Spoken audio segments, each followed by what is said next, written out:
Hello Capricorn, tingnan natin yung iyong focus ng energy for today. Pasensya na, ngayon na lang ulit nakapag-read. So ito,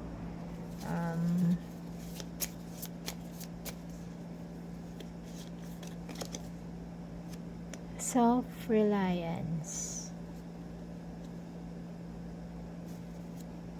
So, tingnan natin kung ano yung energy mo, Capricorn.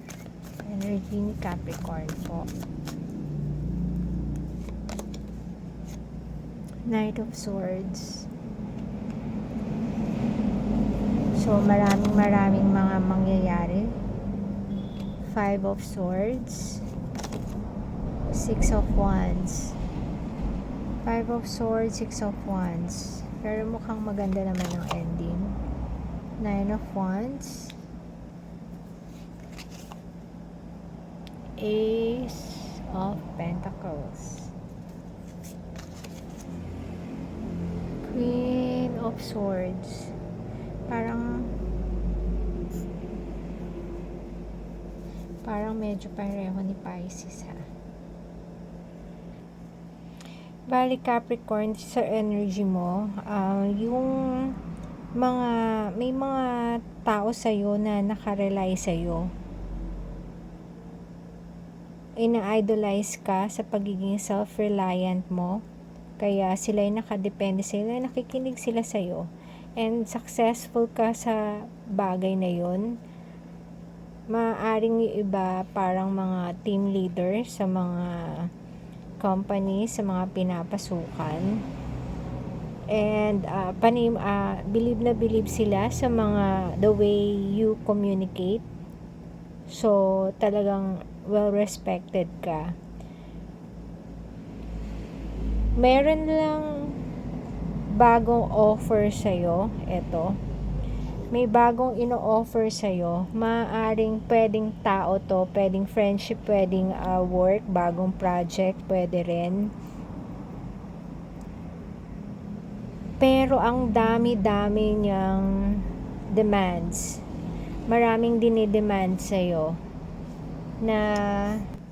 And tingin mo etong taong to, mabuti siya pagka nakatalikod ka, pero pag nakaharap ka, mabait siya sa'yo, mabuti siya sa'yo. Pero pagka nakatalikod ka na, marami kang napapansin na iba ang parang nire-relay sa inyong mga kasama or mga friends.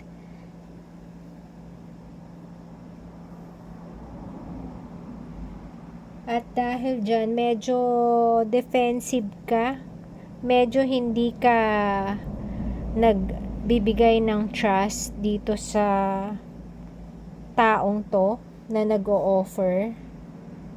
So, eto talaga ang kailangan mo, maging self-reliant ka. Huwag kang magdepende dito sa taong bagong nagpapakilala sa iyong mabuti, pero hindi naman maganda ang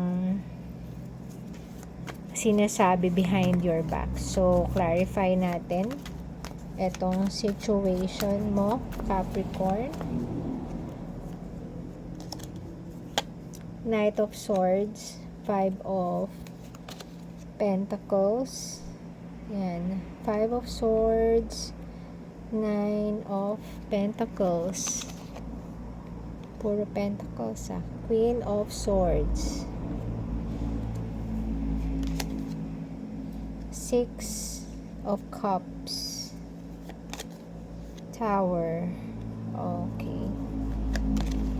Seven of Pentacles.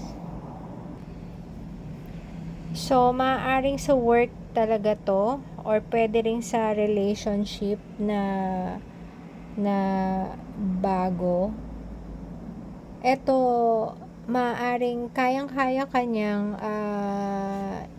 i-retain yung interest. Medyo interesting siya, pero sa ibang bagay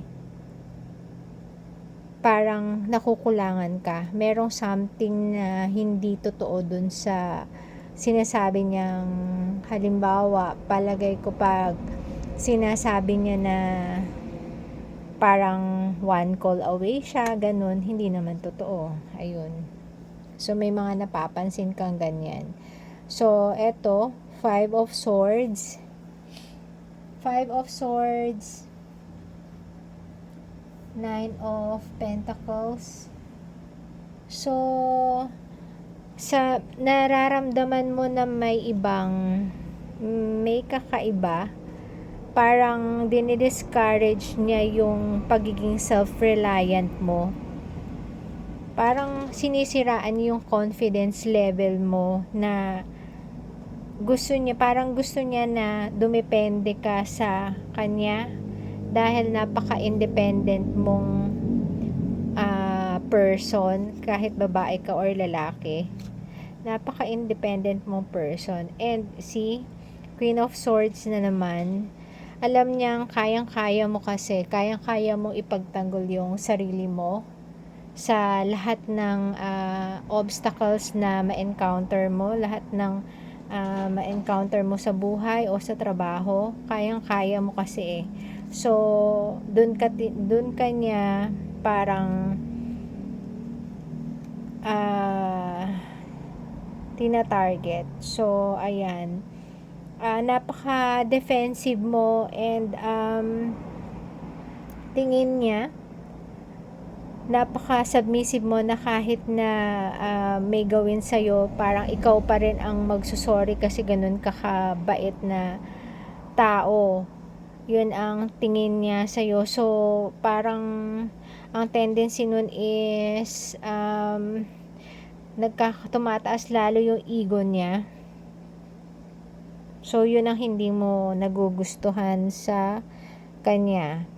And eto, tinitingnan ka lang niya. Parang ang tingin niya sa'yo ay isang parang something na possession niya, ganyan.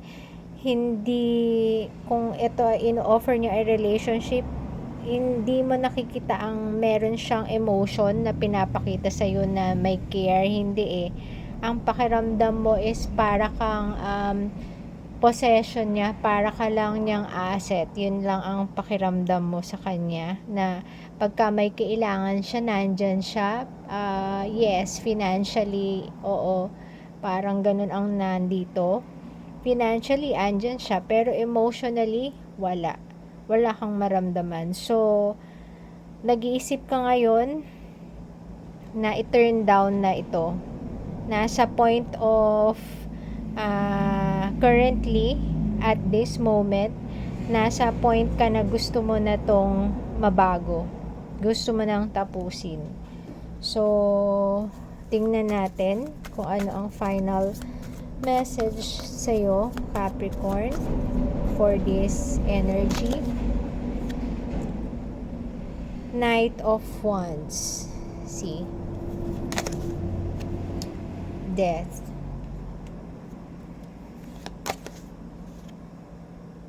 Yan talaga. Tower. Yan talaga ang final message sa'yo. Knight of Wands, pwede tong energy na the fastest to eh. The fastest energy. So, ang message dito is, if you can end this the soonest and maging self-reliant ka, the better. Kasi eto, merong sudden event na mangyayari na hindi mo magugustuhan, and ikaw na rin mismo ang mag-e-end netong offer nito or relationship na to. So, ayun, Capricorn, sana maging gabay sa iilan, sa mga makaresonate, or if nagustuhan lang ito, pwedeng paki-like, and thank you. God bless.